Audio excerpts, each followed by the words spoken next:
ਸਤਿ ਸ਼੍ਰੀ ਅਕਾਲ ਜੀ। ਸਵਾਗਤ ਹੈ ਤੁਹਾਡਾ ਤੁਹਾਡੇ ਆਪਣੇ YouTube ਚੈਨਲ ਪੰਜਾਬੀ ਕਹਾਣੀਆਂ 'ਚ। ਮੈਂ ਅੰਦਰ ਵੜ ਕੇ ਰੋ ਕੇ ਅੱਖਾਂ ਪੂੰਝ ਕੇ ਬਾਹਰ ਆ ਜਾਂਦਾ। ਮੈਂ ਕਦੇ ਵੀ ਆਪਣੀ ਪਤਨੀ ਦੇ ਸਾਹਮਣੇ ਰੋਇਆ ਨਹੀਂ ਸੀ, ਕਿਉਂਕਿ ਮੈਂ ਆਪਣੀ ਪਤਨੀ ਨੂੰ ਹੋਰ ਕਮਜ਼ੋਰ ਨਹੀਂ ਕਰਨਾ ਚਾਹੁੰਦਾ ਸੀ। ਮੈਨੂੰ ਪਤਾ ਸੀ ਕਿ ਜੇਕਰ ਮੈਂ ਉਹਦੇ ਸਾਹਮਣੇ ਰੋ ਪਿਆ ਤਾਂ ਉਹ ਜਮਾਂ ਹੀ ਟੁੱਟ ਜਾਵੇਗੀ। ਮੈਂ ਬਹੁਤ ਕੋਸ਼ਿਸ਼ ਕੀਤੀ ਕਿ ਮੇਰੀ ਪਤਨੀ ਨੂੰ ਇਸ ਗੱਲ ਦਾ ਪਤਾ ਨਾ ਲੱਗੇ, ਪਰ ਇੱਕ ਦਿਨ ਉਹਨੂੰ ਪਤਾ ਲੱਗ ਹੀ ਗਿਆ। ਮੈਂ ਉਸ ਦਾ ਇਲਾਜ ਤਾਂ ਪਹਿਲਾਂ ਹੀ ਸ਼ੁਰੂ ਕਰਵਾ ਦਿੱਤਾ ਸੀ, ਪਰ ਇਹ ਗੱਲ ਵੱਖਰੀ ਸੀ ਕਿ ਉਸ ਨੂੰ ਇਸ ਬਿਮਾਰੀ ਬਾਰੇ ਦੱਸਿਆ ਨਹੀਂ ਸੀ। ਉੱਤੋਂ ਮੇਰੀ ਪਤਨੀ ਮਾਂ ਬਣਨ ਵਾਲੀ ਸੀ। ਡਾਕਟਰਾਂ ਨੇ ਮੈਨੂੰ ਸਾਫ਼-ਸਾਫ਼ ਸ਼ਬਦਾਂ ਵਿੱਚ ਕਹਿ ਦਿੱਤਾ ਸੀ ਕਿ ਤੇਰੀ ਪਤਨੀ ਕੋਲੇ ਵੱਧ ਤੋਂ ਵੱਧ ਸਮਾਂ 1 ਸਾਲ ਦਾ ਹੈ। ਮੇਰੀ ਪਤਨੀ ਨੂੰ 6ਵਾਂ ਮਹੀਨਾ ਲੱਗਿਆ ਸੀ। ਇੱਕ ਪਾਸੇ ਜਿੱਥੇ ਔਲਾਦ ਹੋਣ ਦੀ ਖੁਸ਼ੀ ਸੀ, ਪਰ ਦੂਸਰੇ ਪਾਸੇ ਬਹੁਤ ਵੱਡਾ ਦੁੱਖ ਸੀ। ਪਰ ਮੈਂ ਕੋਸ਼ਿਸ਼ ਜਾਰੀ ਰੱਖੀ। ਮੈਂ ਕਿਵੇਂ ਨਾ ਕਿਵੇਂ ਆਪਣੀ ਪਤਨੀ ਨੂੰ ਹਰ ਹਾਲਤ ਵਿੱਚ ਬਚਾਉਣਾ ਚਾਹੁੰਦਾ ਸੀ। ਮੈਂ ਜ਼ਮੀਨ ਅਸਮਾਨ ਇੱਕ ਕਰ ਰੱਖਿਆ ਸੀ। ਮੈਂ ਇੱਕ ਫੌਜੀ ਸੀ ਤੇ ਮੈਂ ਫੌਜ ਵਿੱਚੋਂ ਛੁੱਟੀ ਲੈ ਕੇ ਆ ਗਿਆ। ਮੈਂ ਸੁਬਾਹ ਉਸ ਨੂੰ ਹੋਰ ਹਸਪੀਟਲ ਲੈ ਕੇ ਜਾਂਦਾ ਤੇ ਸ਼ਾਮ ਨੂੰ ਹੋਰ ਲੈ ਕੇ ਜਾਂਦਾ। ਮੈਨੂੰ ਆਸ ਸੀ ਕਿ ਕਿਤੇ ਨਾ ਕਿਤੇ ਮੇਰੇ ਪੱਲੇ ਖੈਰ ਜ਼ਰੂਰ ਪਵੇਗੀ। ਇੱਕ ਦਿਨ ਅਸੀਂ ਲੋਕਾਂ ਦੀ ਕਹਾ ਸੁਣ ਕੇ ਮੁਰਾਦਾਬਾਦ ਦਵਾਈ ਲੈਣ ਗਏ। ਮੈਂ ਤੇ ਮੇਰੀ ਪਤਨੀ ਦੋਨੋਂ ਹੀ ਸੀ। ਆਉਂਦਿਆਂ ਦੀ ਪਤਾ ਨਹੀਂ ਕਿਵੇਂ ਮੇਰੀ ਅੱਖ ਲੱਗ ਗਈ ਤੇ ਗੱਡੀ ਜਾ ਕੇ ਸਿੱਧੀ ਕੰਧ ਵਿੱਚ ਵੱਜੀ। ਕਿੰਨਾ ਟਾਈਮ ਹੀ ਮੈਂ ਬੇਹੋਸ਼ ਰਿਹਾ। ਜਦੋਂ ਮੇਰੀ ਪਤਨੀ ਨੂੰ ਹੋਸ਼ ਆਇਆ ਤਾਂ ਉਸ ਨੇ ਸਾਡੇ ਘਰੇ ਫੋਨ ਲਗਾਇਆ। ਫਿਰ ਮੇਰੇ ਆਂਢ ਗੁਆਂਢ ਦੇ ਕੁਝ ਮੁੰਡੇ ਪਹੁੰਚੇ ਜੋ ਸਾਨੂੰ ਉੱਥੋਂ ਲੈ ਕੇ ਆਏ। ਉਸ ਦਿਨ ਅਸੀਂ ਦੋਨੋਂ ਪਤੀ ਪਤਨੀ ਮਰਦੇ ਬਚੇ। ਇਸੇ ਤਰ੍ਹਾਂ ਇਲਾਜ ਕਰਾਉਂਦਿਆਂ ਪਤਾ ਹੀ ਨਾ ਲੱਗਾ ਕਦੋਂ 3 ਮਹੀਨੇ ਬੀਤ ਗਏ ਤੇ 3 ਮਹੀਨਿਆਂ ਬਾਅਦ ਮੇਰੀ ਪਤਨੀ ਨੇ 2 ਖੂਬਸੂਰਤ ਬੇਟੀਆਂ ਨੂੰ ਜਨਮ ਦਿੱਤਾ। ਮੈਂ ਕੁੜੀ ਮੁੰਡੇ ਵਿੱਚ ਕੋਈ ਫਰਕ ਨਹੀਂ ਸਮਝਦਾ। ਬੇਟੀਆਂ ਦੇ ਜਨਮ ਤੇ ਮੈਨੂੰ ਬਹੁਤ ਜ਼ਿਆਦਾ ਖੁਸ਼ੀ ਹੋਈ, ਪਰ ਵਿੱਚੋਂ ਵਿੱਚ ਦੁੱਖ ਇਸ ਗੱਲ ਦਾ ਖਾਈ ਜਾ ਰਿਹਾ ਸੀ ਕਿ ਮੇਰੀ ਪਤਨੀ ਦਾ ਕੀ ਬਣੇਗਾ, ਕਿਉਂਕਿ ਮੈਂ ਆਪਣੇ ਬੱਚੇ ਆਪਣੀ ਪਤਨੀ ਨਾਲ ਰਹਿ ਕੇ ਪਾਲਣਾ ਚਾਹੁੰਦਾ ਸੀ। ਮਾਂ ਤੋਂ ਬਿਨਾਂ ਬੱਚਿਆਂ ਦਾ ਪਾਲਣ ਪੋਸ਼ਣ ਚੰਗੀ ਤਰ੍ਹਾਂ ਕਦੇ ਵੀ ਨਹੀਂ ਹੁੰਦਾ ਤੇ ਨਾ ਹੀ ਬੱਚੇ ਨੂੰ ਉਹ ਖੁਸ਼ੀ ਮਿਲਦੀ ਹੈ ਜੋ ਖੁਸ਼ੀ ਇੱਕ ਮਾਂ ਦੇ ਸਕਦੀ ਆ। ਅਸੀਂ ਛੋਟੀਆਂ ਬੱਚੀਆਂ ਨੂੰ ਘਰੇ ਛੱਡ ਕੇ ਦਵਾਈ ਲੈਣ ਜਾਂਦੇ। ਮੈਂ ਇੱਕ ਦਿਨ ਵੀ ਘਰੇ ਟੇਕ ਕੇ ਨਹੀਂ ਬੈਠਾ ਸੀ। ਮੈਂ ਕਿਵੇਂ ਨਾ ਕਿਵੇਂ ਆਪਣੀ ਪਤਨੀ ਨੂੰ ਮੌਤ ਦੇ ਮੂੰਹ 'ਚੋਂ ਬਾਹਰ ਕੱਢਣਾ ਚਾਹੁੰਦਾ ਸੀ। ਮੈਂ ਇਹ ਸਹਿਣ ਨਹੀਂ ਕਰ ਸਕਦਾ ਸੀ ਕਿ ਮੇਰੀ ਪਤਨੀ ਮੈਨੂੰ ਛੱਡ ਕੇ ਚਲੀ ਜਾਵੇ। ਪੂਰੇ 6 ਮਹੀਨੇ ਮੈਂ ਦਿਨ ਰਾਤ ਇੱਕ ਕੀਤਾ ਸੀ। ਮੈਂ ਨਾ ਦਿਨੇ ਖੜਦਾ ਸੀ ਤੇ ਨਾ ਰਾਤ ਨੂੰ ਖੜਦਾ ਸੀ। ਇੱਕ ਦਿਨ ਮੇਰੀ ਪਤਨੀ ਦੀ ਤਬੀਅਤ ਜ਼ਿਆਦਾ ਖਰਾਬ ਹੋ ਗਈ ਤੇ ਉਸ ਦਾ ਬਹੁਤ ਜ਼ੋਰ ਦੀ ਸਿਰ ਦਰਦ ਕਰਨ ਲੱਗਾ। ਅਸੀਂ ਮੇਰੀ ਪਤਨੀ ਨੂੰ ਲੈ ਕੇ ਦਿੱਲੀ ਜਾ ਰਹੇ ਸੀ। ਮੈਂ ਆਪਣੀ ਸੱਸ ਨੂੰ ਵੀ ਫੋਨ ਕਰਕੇ ਬੁਲਾ ਲਿਆ। ਘਰੇ ਮੇਰੀਆਂ 2 ਛੋਟੀਆਂ ਬੇਟੀਆਂ ਸੀ ਜਿਨ੍ਹਾਂ ਨੂੰ ਮੇਰੀ ਮਾਂ ਤੇ ਮੇਰੀ ਭੈਣ ਪਾਲ ਰਹੀਆਂ ਸੀ। ਮੇਰੀ ਪਤਨੀ ਦਿੱਲੀ ਜਾਣ ਤੋਂ ਪਹਿਲਾਂ ਦੋਵਾਂ ਧੀਆਂ ਨੂੰ ਗਲ ਲਾ ਕੇ ਬਹੁਤ ਰੋਈ।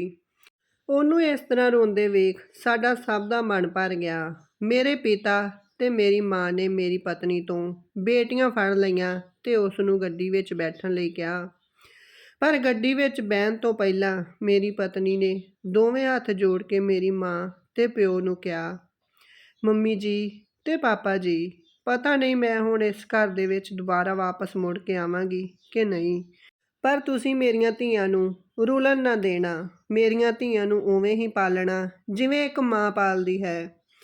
ਮੇਰੇ ਪਿਤਾ ਨੇ ਮੇਰੀ ਪਤਨੀ ਦੇ ਸਿਰ ਤੇ ਹੱਥ ਧਰਦੇ ਹੋਏ ਕਿਹਾ, ਪਹਿਲੀ ਗੱਲ ਤਾਂ ਪੁੱਤ ਇਹੋ ਜਿਹੇ ਬੋਲ ਮੂੰਹੋਂ ਨਾ ਕੱਢ। ਤੂੰ ਇਸ ਘਰ ਦੇ ਵਿੱਚ ਠੀਕ ਠਾਕ ਵਾਪਸ ਜ਼ਰੂਰ ਆਵੇਂਗੀ। ਤੇ ਦੂਸਰੀ ਗੱਲ, ਇਹਨਾਂ ਬੱਚਿਆਂ ਦੀ ਫਿਕਰ ਨਾ ਕਰ। ਅਸੀਂ ਇਹਨਾਂ ਨੂੰ ਜਾਨੋਂ ਵੱਧ ਕੇ ਪਿਆਰ ਕਰਦੇ ਹਾਂ ਤੇ ਕਰਦੇ ਰਹਾਂਗੇ। ਸਾਡੇ ਜਿਉਂਦੇ ਜੀ ਇਹਨਾਂ ਦਾ ਅਸੀਂ ਵਾਲ ਵੀ ਵਿੰਗਾ ਨਹੀਂ ਹੋਣ ਦਿੰਦੇ। ਮੇਰੀ ਪਤਨੀ ਨੇ ਇੱਕ ਠੰਡਾ ਹੌਕਾ ਲਿਆ ਤੇ ਦੋਨਾਂ ਬੱਚਿਆਂ ਦੇ ਸਿਰ ਤੇ ਪਿਆਰ ਨਾਲ ਹੱਥ ਫੇਰਿਆ ਤੇ ਫਿਰ ਉਹ ਗੱਡੀ ਦੇ ਵਿੱਚ ਪਿਛਲੀ ਸੀਟ ਤੇ ਲੰਮੀ ਪੈ ਗਈ। ਮੇਰੀ ਸੱਸ ਨੇ ਮੇਰੀ ਪਤਨੀ ਦਾ ਸਿਰ ਆਪਣੀ ਗੋਦੀ ਵਿੱਚ ਰੱਖਿਆ ਤੇ ਪੋਲਾ ਸਿਰ ਘੁੱਟਣ ਲੱਗੀ। ਮੈਂ ਗੱਡੀ ਚਲਾ ਰਿਹਾ ਸੀ। ਬਹੁਤ ਲੰਮਾ ਸਫ਼ਰ ਸੀ, ਪਰ ਇਹ ਸਫ਼ਰ ਖਤਮ ਹੋਣ ਦਾ ਨਾਮ ਹੀ ਨਹੀਂ ਲੈ ਰਿਹਾ ਸੀ। ਮੈਂ ਪਤਾ ਨਹੀਂ ਮਨ ਵਿੱਚ ਕੀ ਸੋਚਦਾ ਜਾ ਰਿਹਾ ਸੀ। ਕਦੇ ਮਨ ਭਰ ਜਾਂਦਾ ਤੇ ਫਿਰ ਆਪੇ ਹੀ ਆਪਣੇ ਮਨ ਨੂੰ ਦਿਲਾਸਾ ਦੇ ਦਿੰਦਾ। ਸ਼ਾਮ ਨੂੰ ਅਸੀਂ ਦਿੱਲੀ ਪਹੁੰਚ ਗਏ। ਪਹਿਲਾਂ ਮੈਂ ਦਿੱਲੀ ਹਸਪੀਟਲ ਵਿੱਚ ਜਾ ਕੇ ਆਪਣੀ ਪਤਨੀ ਦੇ ਸਾਰੇ ਟੈਸਟ ਤੇ ਸਾਰੀਆਂ ਦਵਾਈਆਂ ਵਾਲੀਆਂ ਪਰਚੀਆਂ ਦਿਖਾਈਆਂ। ਡਾਕਟਰਾਂ ਨੇ ਟੈਸਟ ਦੇਖਦਿਆਂ ਸਾਰ ਹੀ ਫਟਾਫਟ ਮੇਰੀ ਪਤਨੀ ਨੂੰ ਐਡਮਿਟ ਕਰ ਲਿਆ, ਪਰ ਮੇਰੀ ਪਤਨੀ ਦੀ ਹਾਲਤ ਵਿਗੜਦੀ ਜਾ ਰਹੀ ਸੀ। ਮੇਰਾ ਸਾਲਾ ਸਿੰਗਾਪੁਰ ਗਿਆ ਹੋਇਆ ਸੀ। ਮੇਰੀ ਪਤਨੀ ਵਾਰ-ਵਾਰ ਉਸ ਦਾ ਨਾਮ ਲੈ ਰਹੀ ਸੀ। ਮੇਰੀ ਸੱਸ ਮੈਨੂੰ ਕਹਿਣ ਲੱਗੀ ਕਿ ਪੁੱਤ, ਇਹ ਵਾਰ-ਵਾਰ ਆਪਣੇ ਭਰਾ ਨੂੰ ਯਾਦ ਕਰ ਰਹੀ ਆ, ਕਿਉਂ ਨਾ ਆਪਾਂ ਉਹਨੂੰ ਫੋਨ ਕਰ ਦਈਏ, ਕੀ ਪਤਾ ਉਹਨੂੰ ਮਿਲ ਕੇ ਇਹਦਾ ਚਿੱਤ ਰਾਜੀ ਹੀ ਹੋ ਜਾਵੇ। ਮੈਂ ਆਪਣੇ ਸਾਲੇ ਨੂੰ ਫੋਨ ਕਰ ਦਿੱਤਾ ਕਿ ਤੇਰੀ ਭੈਣ ਦੀ ਤਬੀਅਤ ਜ਼ਿਆਦਾ ਖਰਾਬ ਆ ਤੇ ਉਹ ਤੈਨੂੰ ਬਹੁਤ ਜ਼ਿਆਦਾ ਯਾਦ ਕਰ ਰਹੀ ਆ। ਤੀਸਰੇ ਦਿਨ ਮੇਰਾ ਸਾਲਾ ਟਿਕਟ ਕਰਾ ਕੇ ਵਾਪਸ ਆ ਰਿਹਾ ਸੀ। ਇੱਧਰ ਮੇਰੀ ਪਤਨੀ ਦੀ ਹਾਲਤ ਬਹੁਤ ਜ਼ਿਆਦਾ ਵਿਗੜ ਗਈ। ਡਾਕਟਰਾਂ ਨੇ ਸਭ ਨੂੰ ਬਾਹਰ ਕੱਢ ਦਿੱਤਾ ਸੀ। ਜਦੋਂ ਡਾਕਟਰ ਨੇ ਮੈਨੂੰ ਵੀ ਬਾਹਰ ਜਾਣ ਲਈ ਕਿਹਾ ਤਾਂ ਮੇਰੀ ਪਤਨੀ ਨੇ ਮੇਰਾ ਜ਼ੋਰ ਦੀ ਹੱਥ ਫੜ ਲਿਆ। ਡਾਕਟਰ ਨੇ ਦੇਖਿਆ ਤੇ ਫਿਰ ਉਹਨੇ ਮੈਨੂੰ ਰੁਕ ਜਾਣ ਲਈ ਕਿਹਾ। ਮੇਰੀ ਪਤਨੀ ਬਹੁਤ ਔਖੇ ਸਾਹ ਲੈ ਰਹੀ ਸੀ। ਉਸ ਨੇ ਮੈਨੂੰ ਇਸ਼ਾਰਾ ਕੀਤਾ ਕਿ ਮੈਂ ਉਸ ਦੇ ਕੋਲ ਬੈਠ ਜਾਵਾਂ। ਜਦੋਂ ਮੈਂ ਉਸ ਦੇ ਕੋਲ ਬੈਠ ਗਿਆ ਤਾਂ ਮੇਰੀਆਂ ਅੱਖਾਂ 'ਚੋਂ ਤ੍ਰਿਪ-ਤ੍ਰਿਪ ਹੰਝੂ ਡਿੱਗਣ ਲੱਗੇ। ਉਸ ਨੇ ਮੇਰੇ ਡਿੱਗਦੇ ਹੋਏ ਹੰਝੂਆਂ ਵੱਲ ਵੇਖ ਕੇ ਕਿਹਾ ਕਿ ਰੋਵੋ ਨਾ, ਤੁਸੀਂ ਤਾਂ ਆਪਣੇ ਬੱਚੇ ਪਾਲਣੇ ਨੇ। ਮੈਂ ਭਰੇ ਹੋਏ ਮਨ ਨਾਲ ਕਿਹਾ ਕਿ ਬੱਚੇ ਮੇਰੇ ਤੋਂ ਨਹੀਂ ਪਲਣੇ, ਆਪਾਂ ਦੋਨੋਂ ਇਕੱਠੇ ਪਾਲਾਂਗੇ। ਪਰ ਉਸਨੇ ਹੌਕਾ ਭਰਦੇ ਹੋਏ ਕਿਹਾ, ਮੇਰੇ ਕੋਲ ਹੁਣ ਬਹੁਤ ਘੱਟ ਟਾਈਮ ਆ, ਪਰ ਮੈਂ ਤੁਹਾਨੂੰ ਇਹ ਦੱਸਣਾ ਚਾਹੁੰਦੀ ਹਾਂ ਕਿ ਮੈਂ ਆਪਣੀ ਜ਼ਿੰਦਗੀ ਦੇ ਵਿੱਚ ਸਭ ਤੋਂ ਵੱਧ ਤੁਹਾਨੂੰ ਪਿਆਰ ਕਰਦੀ ਹਾਂ ਤੇ ਇੱਕ ਆਪਣੇ ਵੀਰ ਨੂੰ। ਇੰਨਾ ਕਹਿ ਕੇ ਉਹ ਲੰਮੇ-ਲੰਮੇ ਸਾਹ ਲੈਣ ਲੱਗੀ। ਫਿਰ ਉਸਨੇ ਬਹੁਤ ਔਖੇ ਹੋਏ ਬੋਲਿਆ ਕਿ ਵੇਖੀ ਕਿਤੇ ਮੇਰੀਆਂ ਧੀਆਂ ਨਾ ਰੋਲ ਦੇਵੀਂ। ਮੈਂ ਉਸ ਦਾ ਹੱਥ ਆਪਣੇ ਦੋਨਾਂ ਹੱਥਾਂ ਦੇ ਵਿੱਚ ਫੜ ਕੇ ਹਾਮੀ ਵਿੱਚ ਸਿਰ ਹਿਲਾਇਆ। ਆਪਣੀਆਂ ਅੱਖਾਂ ਪੂੰਝ ਕੇ ਜਦੋਂ ਮੈਂ ਉਸ ਦੇ ਚਿਹਰੇ ਵੱਲ ਦੇਖਿਆ ਤਾਂ ਉਹ ਇੰਜ ਪਈ ਸੀ ਜਿਵੇਂ ਬਹੁਤ ਟਾਈਮ ਦੀ ਸੁੱਤੀ ਪਈ ਹੋਵੇ। ਮੈਂ ਉਸ ਨੂੰ ਬੁਲਾਉਣ ਤੇ ਹਿਲਾਉਣ ਦੀ ਕੋਸ਼ਿਸ਼ ਕੀਤੀ, ਪਰ ਉਹ ਨਾ ਬੋਲ ਰਹੀ ਸੀ ਤੇ ਨਾ ਹੀ ਹੱਥ ਪੈਰ ਹਿਲਾ ਰਹੀ ਸੀ।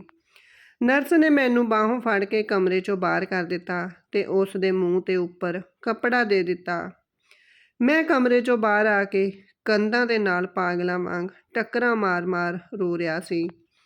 ਅੱਜ ਮੇਰੀ ਦੁਨੀਆ ਹੀ ਉੱਜੜ ਗਈ ਸੀ। ਮੇਰੀਆਂ ਅੱਖਾਂ ਮੂਹਰੇ ਹਨੇਰਾ ਛਾ ਗਿਆ ਸੀ।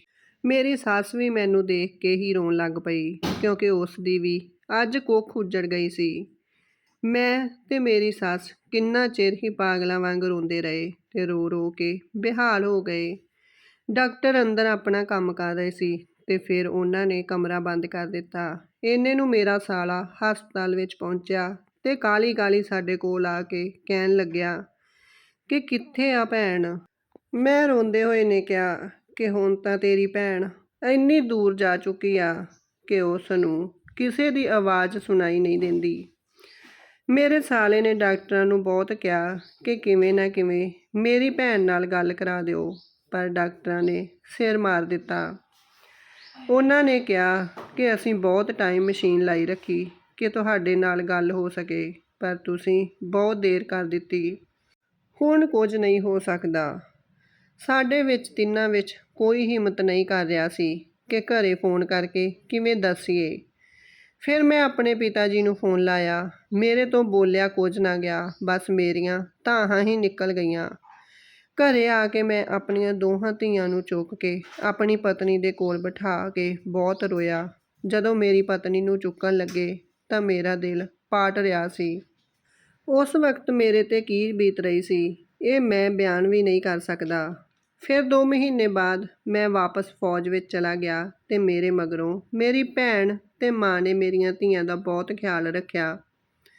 ਹੁਣ ਮੇਰੀਆਂ ਧੀਆਂ 5-5 ਸਾਲ ਦੀਆਂ ਹੋ ਗਈਆਂ ਨੇ। ਬੇਸ਼ੱਕ ਸਾਰਾ ਪਰਿਵਾਰ ਉਹਨਾਂ ਨੂੰ ਬਹੁਤ ਪਿਆਰ ਕਰਦਾ, ਪਰ ਉਹ ਮਾਂ ਵਾਲੀ ਕਮੀ ਕੋਈ ਵੀ ਪੂਰੀ ਨਹੀਂ ਕਰ ਸਕਦਾ। ਉਸ ਤੋਂ ਬਾਅਦ ਮੈਨੂੰ ਰਿਸ਼ਤੇਦਾਰਾਂ ਨੇ ਬਹੁਤ ਵਾਰੀ ਵਿਆਹ ਕਰਵਾਉਣ ਲਈ ਕਿਹਾ ਤੇ ਬਹੁਤ ਸਾਰੇ ਰਿਸ਼ਤੇ ਵੀ ਆਏ, ਪਰ ਮੈਂ ਕਦੇ ਵੀ ਆਪਣੀ ਪਤਨੀ ਦੀ ਜਗ੍ਹਾ ਕਿਸੇ ਹੋਰ ਨੂੰ ਨਹੀਂ ਦੇ ਸਕਦਾ। ਇੱਕ ਰਿਸ਼ਤਾ ਮੇਰੀ ਭੂਆ ਦਾ ਲੜਕਾ ਲੈ ਕੇ ਆਇਆ, ਪਰ ਮੈਂ ਨਾ ਕਰ ਦਿੱਤੀ। ਭੂਆ ਜੀ ਦਾ ਬੇਟਾ ਕਹਿਣ ਲੱਗਿਆ ਕਿ ਕੁੜੀ ਗਰੀਬ ਘਰ ਦੀ ਆ, ਉਹਦੀ ਵੀ ਜ਼ਿੰਦਗੀ ਬਣ ਜਾਊਗੀ ਤੇ ਤੇਰੇ ਨਿਆਣਿਆਂ ਨੂੰ ਮਾਂ ਮਿਲ ਜਾਏਗੀ। ਬਹੁਤ ਸਿਆਣੀ ਕੁੜੀ ਆ, ਉਹ ਇਹਨਾਂ ਨੂੰ ਸਕੀ ਮਾਂ ਵਾਂਗ ਹੀ ਸਾਂਭੇਗੀ। ਘਰਦਿਆਂ ਦੇ ਜ਼ੋਰ ਪਾਉਣ 'ਤੇ ਉਹਨਾਂ ਨੇ ਮੇਰੇ ਵੱਲੋਂ ਹਾਂ ਕਰਵਾ ਦਿੱਤੀ। ਮੈਨੂੰ ਡਰ ਤਾਂ ਬਹੁਤ ਲੱਗਦਾ ਸੀ ਕਿ ਪਤਾ ਨਹੀਂ ਮੇਰੀਆਂ ਧੀਆਂ ਨੂੰ ਕਿਵੇਂ ਸਮਝੇਗੀ। ਪਰ ਜਿਵੇਂ ਮੇਰੀ ਭੂਆ ਦਾ ਮੁੰਡਾ ਕਹਿੰਦਾ ਸੀ, ਉਹ ਕੁੜੀ ਉਵੇਂ ਦੀ ਨਿਕਲੀ। ਉਸਨੇ ਵਿਆਹ ਤੋਂ ਅਗਲੇ ਦਿਨ ਹੀ ਸਭ ਤੋਂ ਪਹਿਲਾਂ ਉੱਠ ਕੇ ਮੇਰੀਆਂ ਦੋਨਾਂ ਧੀਆਂ ਨੂੰ ਨਵਾ ਕੇ ਉਹਨਾਂ ਦੇ ਸਿਰ ਵਾਏ।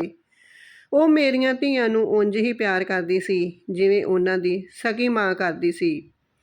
ਫਿਰ ਮੈਂ ਆਪਣੀ ਦੂਜੀ ਪਤਨੀ ਤੇ ਦੋਵਾਂ ਧੀਆਂ ਨੂੰ ਆਪਣੇ ਨਾਲ ਹੀ ਫੌਜ ਵਿੱਚ ਲੈ ਗਿਆ। ਮੇਰੇ ਡਿਊਟੀ ਜਾਣ ਤੋਂ ਪਹਿਲਾਂ ਉਹ ਦੋਵੇਂ ਕੁੜੀਆਂ ਨੂੰ ਤਿਆਰ ਕਰਕੇ ਬੈੱਡ ਤੇ ਬਿਠਾ ਦਿੰਦੀ ਸੀ।